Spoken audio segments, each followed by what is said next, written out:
But the good news doesn't stop merely with Israel's strong military. It continues with Israel's strong economy. It's a tremendously strong economy. And I'll tell you, we made it stronger by moving Israel to free market principles, which unleashed the spark of genius embedded in our people into innovation, entrepreneurship. And there's a revolution taking place. This couldn't happen at the better time. Look at the 10 leading companies in 2006. 5 energy companies, one IT company, Microsoft.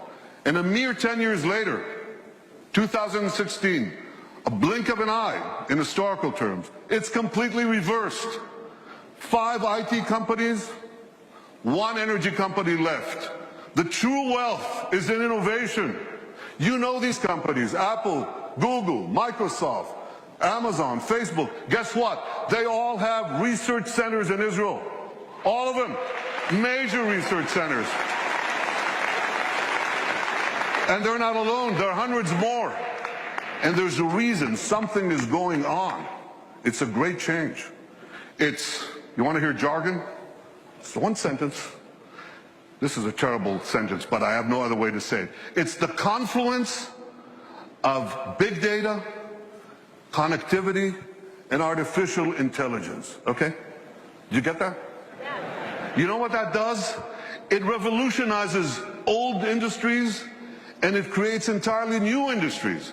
So here's an old industry that Israel was always great in, agriculture. We're always good in agriculture. But now we have precision agriculture. You know what that is? See that drone in the sky? He's connected to a big database. And there are sensors in the field. And in the field, there's drip irrigation and drip fertilization. And now we can target, with this technology, the water that we give, the fertilizer that we give, down to the individual plant that needs it. That's precision agriculture. That's Israel.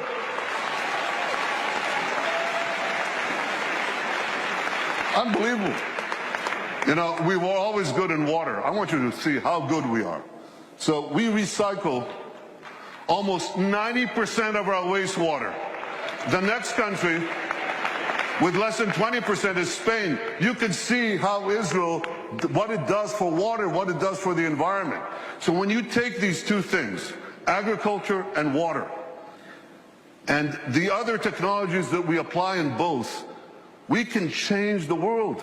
We are. We are. I just heard about an African woman in Africa has to walk 8 hours a day to give water to her children. 4 hours one way to a well, 4 hours back. And a young Israeli company brought in this technology that improves on Moses. Remember Moses? He brought water from a rock. They bring water from thin air. They bring water to Africa, to millions of people in Africa. Israeli technology. And I was just recently in India. That's my friend, Prime Minister Narendra Modi. Great friend. I'm showing him cherry tomatoes. This is in Gujarat, India. This is Israeli technology. And what I heard there was fantastic. Farmers came from the region. There's an experimental farm there and a place where Israel gives technology know-how to Indian farmers. 65% of India's population are farmers. And one farmer after the other gets up and says, because of Israeli technology, I've increased my crop yields and my income 3 times, 4 times, 5 times. Israel is changing the world in India, in Asia, in Africa, in Latin America, everywhere. These are the old industries. Now they're new industries. Israel is literally, how can I say this? Israel is literally driving the world. I'm talking about autonomous vehicles. Israel is a world leader in autonomous vehicles. 500 tech companies that sprang out almost instantaneously. And one of them, Mobileye, up there on the left, was just sold to Intel for the paltry sum of $15 billion. But the interesting thing is, that Intel said to them, here are the keys to our 30 worldwide autonomous vehicle businesses. You run it. Israeli technology is driving the world. And one last industry, there are many more, but one more that you're all familiar with. You have bank accounts? You should. Okay. Well, you don't want anyone hacking into them, right? Or into your cars, or into the planes you ride. You need cyber security. Everybody needs cyber. Israel has become a world leader in cyber security.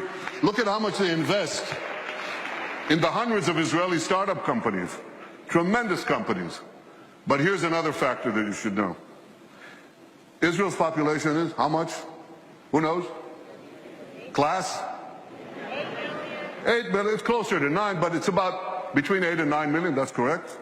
And what percentage of that is of the world's population? Oh, come on. It's 1/10 of 1%. So what percentage do we get of the world global investment in cybersecurity, in private investment in cybersecurity?